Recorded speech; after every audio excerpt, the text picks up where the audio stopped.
Assalamualaikum warahmatullahi wabarakatuh. Jumpa lagi dengan saya di program Les Inggris Delausia. Apa kabar Anda semuanya dimanapun berada? Semoga selalu dalam kondisi sehat walafiat. Oke, pada video kali ini kita masih melanjutkan materi tentang relative clauses ya. Tapi pada video kali ini kita masuk pada relative clauses untuk bagian yang kedua ya. Kita kasih angka 2 di sini. Yaitu clauses with or without who or that, yaitu klausa dengan atau tanpa who ataupun that gitu ya. Kita lihat dulu ya. Yang A di sini ada look again at these examples. Simak kembali pada contoh-contoh berikut. Jadi pada video yang lalu untuk yang relative clauses pertama kita sudah kasih contoh kalimat seperti ini nih. The man is friendly. He lives next door gitu kan. Pria itu ramah.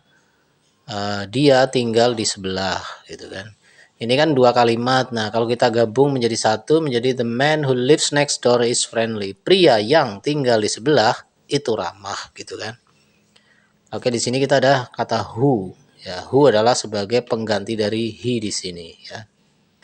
Kemudian where are the books? They were on the table gitu kan. Di mana nih buku-bukunya? Tadinya mereka ada di meja loh gitu kan. Ini dua kalimat ya. Sekarang kalau digabung menjadi where are the books that were on the table? Di manakah buku-buku yang tadinya di atas meja gitu. Ya, di sini ada that. Ini sebagai pengganti they.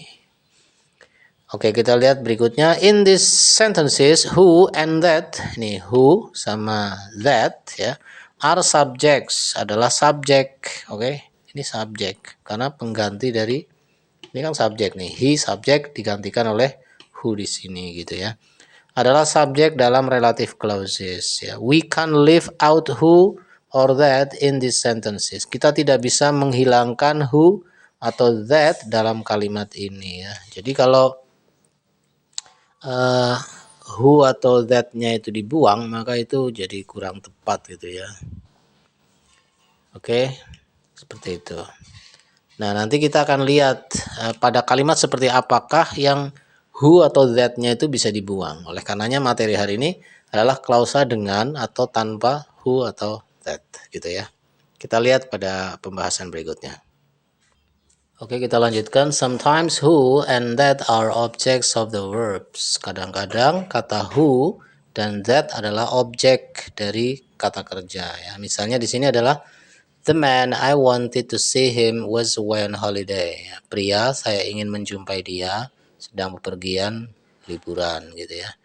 Ini kan kalau digabung menjadi the man who I wanted to see was away on holiday. Jadi kata who di sini adalah menggantikan him ya. Him adalah objek. Berarti who di sini adalah objek ya. Pria yang saya ingin jumpai ternyata sedang liburan, pergi liburan gitu ya. Contoh yang lain, have you found the keys? You lost them. Sudahkah kau menemukan kunci-kunci tersebut? Kau menghilangkannya gitu ya. Kalau digabung menjadi have you found the keys that you lost gitu ya. Sudahkah kau menemukan kunci yang kau menghilangkannya atau yang kau kehilangan kunci itu gitu. Ini that adalah pengganti dari them. Jadi that sama who itu adalah objek ya. When who or that are objects of the verbs in the relative clause, we can leave them out. Ketika kata who atau that adalah merupakan objek dari kata kerja dalam relative clause, maka kita dapat membuangnya ya. Nanti kita akan lihat setelah ini bagaimana ketika kata who dan atau that itu dibuang. Oke, kita lihat pada contoh yang tadi kembali. Ya, jadi the man I wanted to see him was away on holiday. Ini kan kalimat asalnya ya. Kalau kita gabung menjadi the man who I wanted to see was away on holiday. Tapi ingat bahwa who di sini adalah posisinya sebagai objek karena dia menggantikan him ya kan. Pria yang saya ingin jumpai sedang liburan gitu kan. Nah, tadi informasi di awal bahwa sebelum ini dikatakan bahwa manakala who atau that itu berposisi sebagai objek dalam relative clause maka bisa dihilangkan. Jadi pada kalimat yang lebih efektif itu akan menjadi tanpa who di sini, nggak ada who-nya. Menjadi the man I wanted to see was away on holiday, begitu ya. Ini nggak ada who-nya nih, udah hilang who-nya kan. The man I wanted to see was away on holiday. Pria yang, atau ya tetap aja kita yang begitu ya. Pria yang saya ingin jumpai sedang bepergian liburan gitu ya. Demikian juga pada contoh yang lain yang ini awalnya dari have you found the keys, you lost them. Sudahkah kau menemukan kunci-kunci tersebut, kau menghilangkannya gitu kan. Nah, ini them itu nanti digantikan dengan that di sini ya, menjadi have you found the keys that you lost gitu. Sudahkah kau temukan kunci yang kau hilangkan? Ini masih kurang efektif. Nah, biar efektif atau lebih efektif, maka karena that ini posisinya adalah sebagai objek ya kan, menggantikan them, maka di sini bisa dibuang. Jadi di kalimat yang efektif atau yang ya lebih praktis begitu ya, itu kita nggak usah pakai that, menjadi have you found the keys you lost gitu aja ya. Sudahkah kau temukan kunci yang kau hilangkan gitu ya. Jadi that-nya di sini hilang, nggak ada that lagi. Selanjutnya untuk poin yang B di sini ada there are often prepositions in, at, with, etc. in relative clauses ya. Sering ada kata depan yaitu misalnya in atau at atau with ya dan sebagainya dalam relative clause. Study the position of the preposition in these sentences. Pelajarilah posisi dari kata depan tersebut di dalam kalimat. Ini misalnya ada kalimat gini nih. Do you know the girl? Tom is talking to her. Tahukah kau gadis itu? Atau kenalkah kau dengan gadis itu? Ya, Tom sedang berbicara padanya. Ini dua kalimat kan. Nah, sekarang kalau digabung menjadi yang kalimat menggunakan relative clause, maka menjadi do you know the girl who Tom is talking to? Tahukah kau atau kenalkah kau gadis yang Tom sedang ngobrol dengannya gitu kan. Nah, ini kurang efektif. Biar efektif karena who ini posisinya sebagai objek pengganti dari her di sini, maka kita buang saja who-nya ya, nggak usah pakai who. Jadi langsung do you know the girl Tom is talking to ya gitu ya. Do you know the girl Tom is talking to? Kenalkah kau dengan gadis yang Tom sedang ngobrol dengannya gitu ya. Nggak ada who-nya. Kita lihat contoh yang lain di sini ada the bed I slept in last night was comfortable. Tempat tidur, saya tidur di tempat itu semalam nyaman gitu kan. Nah, ini kan belum apa namanya? Belum menggunakan pola apa relative clause ya. Nah, kalau dibikin relative clause nanti menjadi the bed that I slept in last night was comfortable ya. Tempat tidur yang saya tidur di situ semalam nyaman gitu kan. Cuma di sini masih pakai that ya, padahal that-nya bisa dibuang. Kenapa? Karena ini adalah objek ya kan. Begitu. Jadi kita bikin yang efektif ya, yang efisien yaitu dibuang that-nya menjadi the bed I slept in last night was comfortable. Tempat tidur yang saya tidur di situ semalam nyaman gitu ya.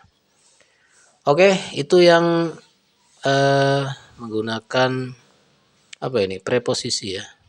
The bed I slept in. Nah, di sini in-nya tetap dimasukkan ya. Sama juga tadi di sini juga apa?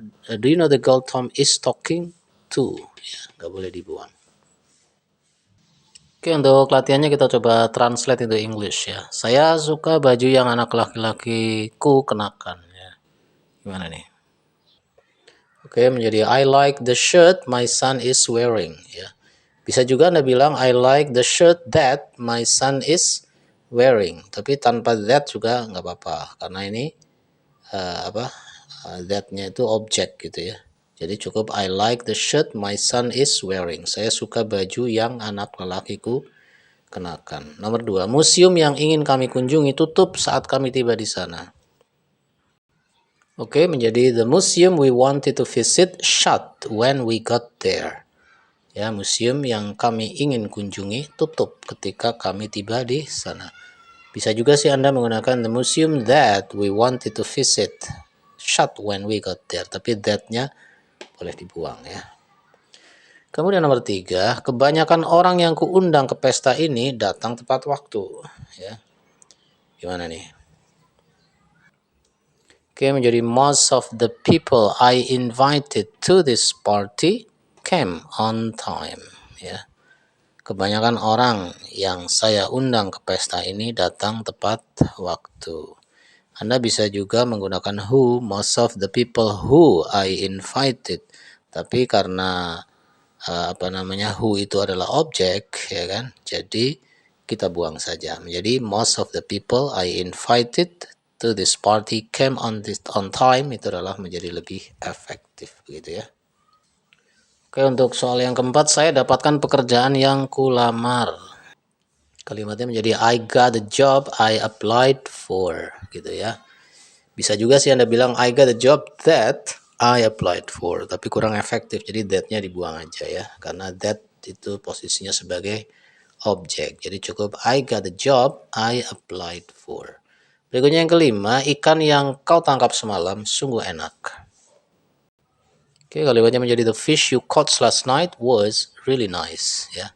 Bisa juga Anda bilang the fish that you caught last night was really nice. Namun that-nya kita buang menjadi the fish you caught last night was really nice. Pria yang polisi tangkap semalam telah dilepaskan.